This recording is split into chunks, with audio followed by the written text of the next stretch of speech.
আজকে আমি গাছ লাগানোর জন্য মাটি নিতে চলে যাচ্ছি। তো শহরে মাটি পাওয়া খুবই বিপদ। মানে সব জায়গাতে খোঁজাখুঁজি করেও মাটি পাওয়া যায় না। আর আমি নিতে চাচ্ছি ভালো মাটি, যে মাটিতে সার-টার আছে, গাছ ভালো হবে এজন্য। তো তো আসসালামু আলাইকুম বন্ধুরা, সবাই কেমন আছো? আর আল্লাহর রহমতে আমি অনেক ভালো আছি।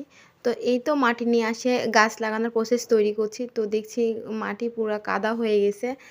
আর এখানে একটা গাছ ছিল, তো এখানে আশেপাশের বাচ্চারা সব গাছ গুলো তুলে ফেলছে বারবার। আর আমি এখন লাগাবো স্ট্রবেরি গাছ।